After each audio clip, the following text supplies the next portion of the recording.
meus amigos, estamos mais uma vez em contato com você aí para levar nossa mensagem do programa Compartilhar aqui da comunidade São Mateus Cachoeirinha.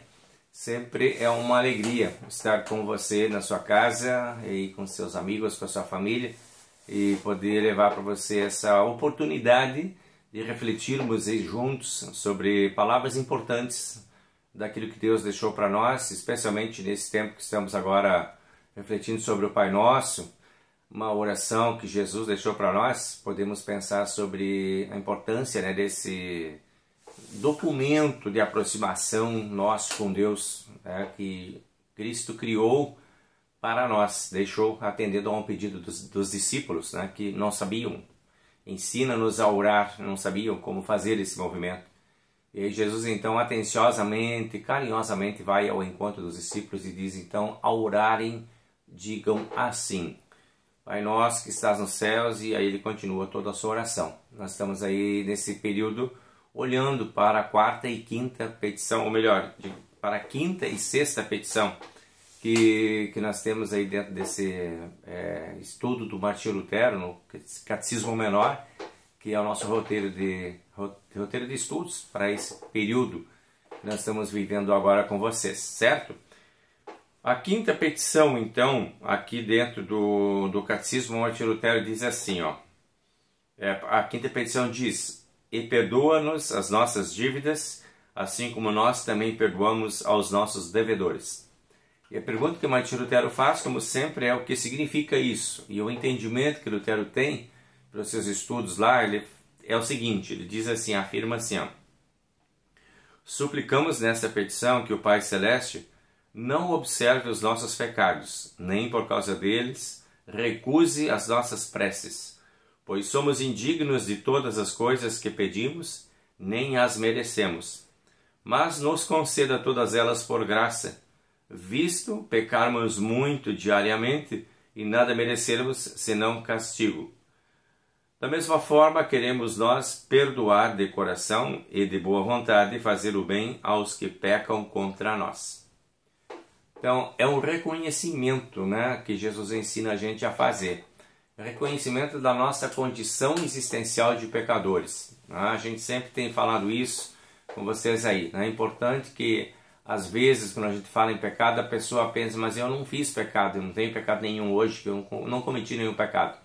De fato, pode ter situações que a nossa vida está tranquila, em que nós não conseguimos assim ter uma lembrança de algo assim, porque normalmente consideramos pecado algo um pouco mais marcante, um pouco mais grave, e às vezes até meio de propósito, ou meio forçado por uma situação. Então o pecado também não é algo assim que está tão... a gente está cometendo o pecado. Nós que somos cristãos, que temos uma orientação de vida, não apenas uma lembrança de sermos cristãos, mas uma cultura de sermos cristãos, nós já procuramos ambientes melhores, já nos relacionamos de uma forma diferente, já construímos relacionamentos com as pessoas baseados em elementos que são assim mais, digamos assim, mais elaborados, mais aproximação de Deus, das virtudes que Deus recomenda para todos nós. Nós estamos constantemente lembrando aí dentro de nós, pelas nossas orações, leituras bíblicas, participação da Santa Ceia, presença nos cultos e tudo mais, estamos sempre lembrando a palavra de Deus. Então é bem possível mesmo que a nossa vida não seja assim aquela vida desregrada, deslavada, cheia de pecados para tudo quanto é lado, O nosso jeito de falar é um jeito mais filtrado. Então, na verdade, nós cristãos temos já alguns filtros que mais ou menos seguram aquele pecado desenfreado. Porém, mesmo que tenhamos todos esses cuidados, que sejamos assim muito cuidadosos e criteriosos, nós jamais fugiremos da condição humana de sermos pecadores. É aquilo que eu sempre digo aí para vocês. O pecado tem duas formas de olharmos para ele. Ou seja, os nossos atos pecaminosos e a nossa condição pecadora. Então, essas duas coisas se enquadram dentro do tema pecado. Na condição de pecadores, todos somos iguais, absolutamente todos culpados e todos condenados da mesma forma. Ninguém escapa disso. Desde o Adão e Eva lá, o pecado original está dentro de nós. Ele nos acompanha com presença forte, marcante, intensa, de forma igual em todas as pessoas. O que acontece é que muitas pessoas, levadas por essa natureza, vivem uma vida desenfreada de pecados. Outras têm uma vida mais regrada, uma vida mais filtrada. Então essa é a diferença que temos entre um e outro. Mas Jesus ele nos ensina a colocarmos essa petição porque exatamente por causa dessa condição de pecadores que somos todos nós, ele nos ensina, vai lidar com isso também. Quando estiver conversando com Deus, não vai poder deixar de falar desse assunto. Entre todos os assuntos que são mencionados no Pai Nosso, esse é um assunto importante.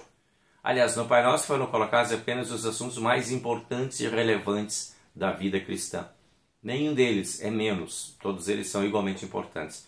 Então, pecado, pecador, é algo que está na lista dos assuntos importantes abordados por Jesus. É aqui agora, então, o Schwam, que é o parceiro de Lutero, que vai fazer as explicações, né, daquilo que Lutero pensou, ele vai fazer a primeira pergunta, dizendo assim, ó, o que nós suplicamos nesta petição? O que é que a gente está pedindo de fato? A resposta direta. Suplicamos na quinta petição que o nosso Pai Celestial não observe, nem nos impute, nos atribua os nossos pecados, mas os perdoe a nós de graça, por amor de Cristo. Então é isso que a gente está pedindo. Quero que Deus não olhe para os meus pecados. Eu sempre quando faço minha oração, e quando oro com a igreja no culto, eu sempre peço, né, dentro ali, especialmente naquele momento da confissão, que Deus não olhe tanto para a quantidade dos nossos pecados, mas que olhe mais para a grandeza da sua misericórdia. Porque eu não posso, eu não resistiria se Deus olhasse para todos os meus pecados apenas. Eu preciso da misericórdia de Deus, eu preciso da compaixão de Deus, eu preciso do perdão de Deus. Eu não suportaria viver sem isso. Eu seria consumido, banido da presença de Deus, sem a sua misericórdia. Então, para que eu não seja consumido pela sua ira e indignação, eu vou continuar pedindo, perdoa os meus pecados, perdoa-nos as nossas dívidas. Esse é o pedido que precisa ser feito por quem não quer ser consumido pela ira de Deus. Né? Então, como diz lá no texto de Lucas, capítulo 15, versículo 21, Pai, pequei contra o céu e diante de ti, já não sou digno de ser chamado teu filho. Esta foi a confissão daquele filho pródigo que voltou para a casa do pai arrependido. E Jesus cria essa história com essa frase junto, né? Essa frase de reconhecimento. Vai lá e fala com teu pai e admite para o teu pai que você sabe que pecou. Não tenta esconder, não tenta justificar, não tenta explicar, não tenta justificar o teu erro por causa do erro de outro alguém. Eu fiz, mas foi porque ele fez também. Não tenta explicar, eu fiz, mas é que não tinha outro jeito de fazer. Pecado é pecado, não tem explicação, não tem justificativa. É dizer, pai, pequei contra ti, ponto, sim. E aí o filho pródigo ainda diz, eu nem sou digno de ser chamado mais teu filho, mas me recebe por teu amor. Esse clamor da misericórdia de Deus. A outra pergunta que temos aqui no catecismo é assim, que motivos temos para pedirmos desta maneira? Por quê? Né? Somos indignos de todas as coisas que pedimos, nem as merecemos, visto pecarmos muito diariamente e merecemos apenas o castigo. Por isso que a gente pede, Pai, perdoa. Não posso exigir de Deus o perdão. Eu não tenho nada para apresentar a Deus que justifique meus pecados. Tampouco eu teria alguma coisa para apresentar a Deus que eu possa negociar. Eu fiz aquele pecado, mas agora eu tenho isso aqui para te dar ou para te oferecer para compensar. Eu fiz um pecado X, mas eu fiz uma boa ação. Então agora elimina uma pela outra. Não tem como fazer essa... Porque o nosso Deus não é um Deus de barganha. Ele é um Deus de perdão. E aí, a próxima pergunta ele diz assim, que prometemos em gratidão pelo perdão recebido. Tem aqui um pedido e tem uma promessa nessa oração, nessa petição. Né? Da mesma forma, a resposta, né? Da mesma forma queremos nós perdoar de coração e de boa vontade de fazer o bem aos que pecam contra nós. perdoa-nos assim como nós perdoamos. Eu peço o teu perdão e eu faço uma promessa, eu também vou perdoar. Me dê o teu perdão para que eu tenha o que repartir com as pessoas. Me perdoa para que eu possa perdoar as outras pessoas. E esse é um compromisso que eu assumo com Deus então. O compromisso de partilhar o perdão, de não negar o perdão para as outras pessoas. Aqui na próxima pergunta diz assim, ó, ou melhor, aqui só queria dar um detalhe para ainda, que eu acho muito importante sempre quando eu reflito sobre essa petição. Olha só que interessante, né? Quando a gente pede perdão. Eu peço, perdoa-nos assim como, ou da mesma forma, ou do mesmo jeito, ou da mesma quantidade. E aí vem uma grande pergunta aqui, que é, como será que eu estou perdoando as outras pessoas? Perdoo, mas não esqueço, perdoo, mas me vingo depois, perdoo, mas continuo de cara virada, perdoo, mas fico falando mal da pessoa. Como é quando eu perdoo? O que acontece depois que eu perdoo uma outra pessoa? Isso é o que eu estou pedindo que Deus faça comigo, assim como eu faço com os outros. Bem importante isso, né? A gente poder pensar sobre essas atitudes da gente em relação a outra pessoa. Às vezes a gente tem resistência a perdoar, né? A gente acha que não, aquilo jamais, não posso. Eu até perdoo, mas nunca mais vou esquecer, né? Então essa é uma atitude, claro, que a gente não tem como apagar da memória da gente. Esquecer seria ter o poder de apagar da memória. Nós não temos. Quem sabe o tempo consiga apagar da memória. Mas isso é algo que fica registrado. Uma ofensa ficará registrada para sempre. A diferença está quando... E para eu saber quando perdoei ou não perdoei, é no seguinte sentido de que quando eu fico com ódio, com raiva, eu continuo perseguindo, eu disse que perdoei, mas eu não falo mais contigo, não olho mais para a tua cara, eu continuo te odiando, então talvez o teu pecado não esteja assim tão correto, tão limpo, tão certo. Porque o perdão é aquela desoneração que eu faço em relação à dívida do outro. Eu te desonero em relação àquilo que você fez para mim. Eu te desonero da minha raiva, eu te desonero do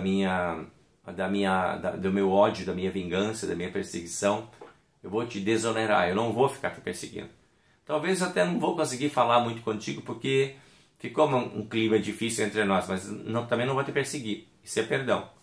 Agora, quando você perdoa e fica olhando atravessada para a pessoa, perdoa, mas fica desejando mal para ela, talvez é porque o perdão não foi legal.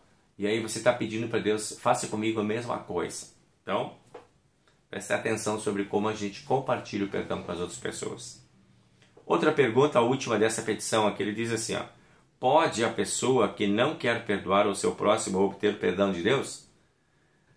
E a resposta, quem não querer perdoar o seu próximo não obtém o perdão dos pecados da parte de Deus. E com a quinta petição, chama sobre si a ira de Deus. Olha isso que eu estava falando para vocês, tá?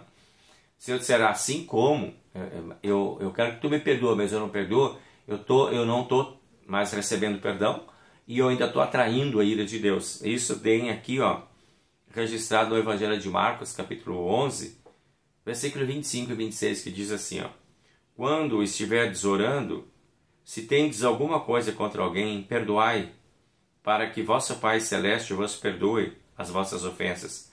Mas se não perdoardes, também vosso Pai Celeste não vos perdoará as vossas ofensas.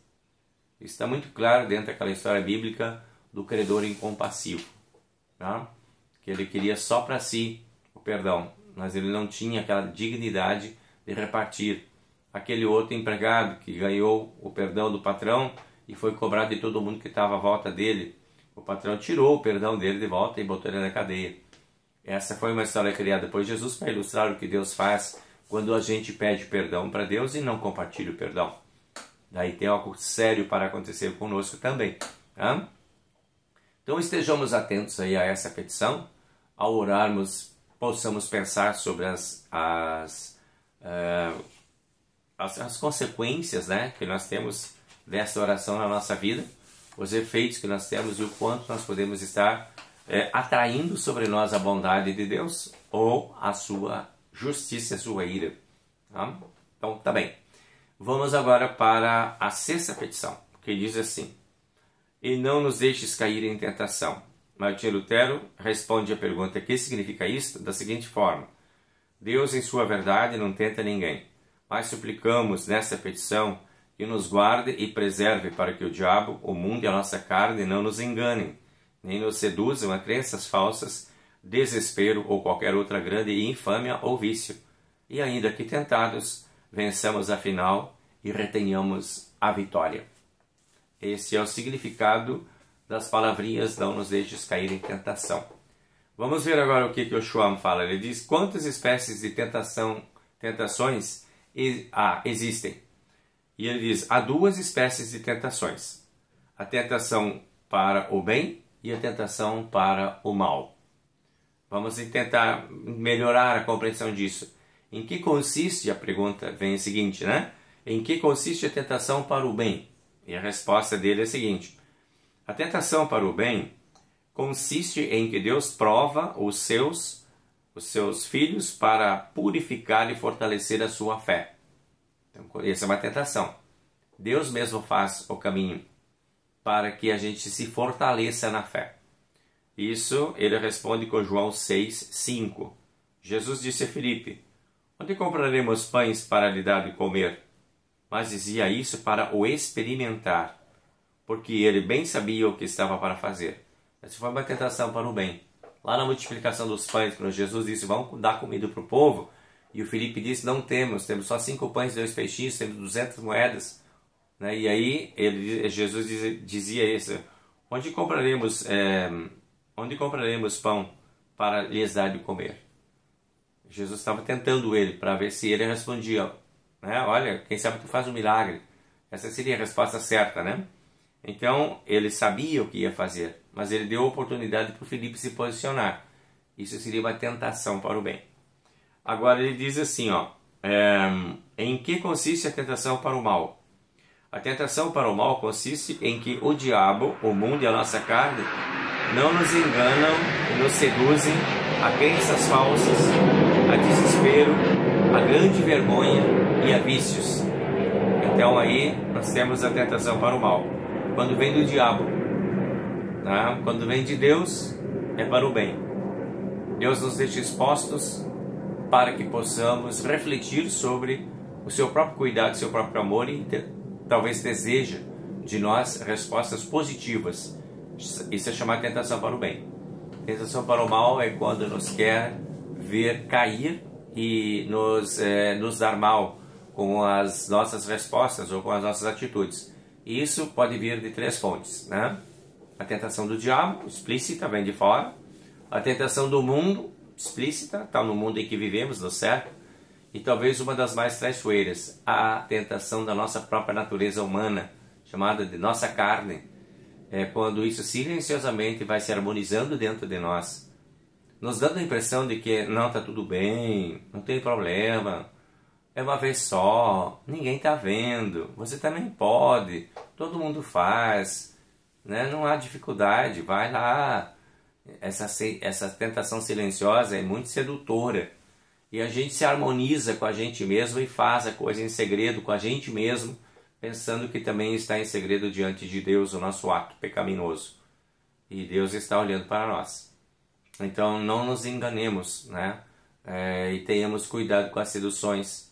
Ao ouvir a nossa própria voz interna, coloquemos essa voz interna diante da palavra de Deus e perguntemos para nós mesmos: Deus faria isso comigo? Talvez essa resposta possa te dar mais segurança quanto ao que poderia ser feito ou não. E agora vem a próxima pergunta, que ele diz assim, que suplicamos na 6ª petição? E responde: suplicamos que Deus nos guarde para que a tentação não nos assalte, e se Ele quiser que ela venha, nos fortaleça e nos guarde, para que vençamos afinal e retenhamos a vitória. Então essa é a súplica, né? Não deixe a gente cair, mas não deixe a tentação vir, né? Mas se vier, não deixe a gente cair, né? E não nos deixes cair, não nos deixes sermos devorados, sermos seduzidos, não nos deixes cair em tentação. A gente tem essa ideia, né? de que Deus está sempre pronto e disponível para nos socorrer, abraçar, amar, perdoar, acolher. Então, que Deus permita que você e eu possamos ter esse olhar de Deus, que você e eu possamos ter esse acolhimento de Deus aí dessas duas petições, né? O acolhimento do perdão e da proteção. Perdoa nossas dívidas e não nos deixes cair em tentação. Das duas formas, Deus está cuidando de você e de mim, para que todos nós possamos nos alinhar nesse caminho que Deus nos garante, que Deus nos dá, que Deus faz para nós, um caminho de bondade, de amor e de fé. Isso é o que tínhamos para hoje, meus amigos. Deus abençoe, que a tua vida possa ser uma vida consagrada ao Senhor, que você possa estar sempre atento a todas as suas situações de vigilância em relação a Deus e que o olhar de Deus esteja sempre voltado para você em todas as circunstâncias. Que o Senhor nos abençoe e nos guarde, que o Senhor faça resplandecer o seu rosto sobre nós e tenha misericórdia de nós. Que o Senhor sobre nós levante o seu rosto e nos dê a paz. Amém. Ficamos por aqui, que Deus abençoe a todos, até a próxima quarta-feira. Estaremos juntos aí no próximo Compartilhar. Tchau, tchau.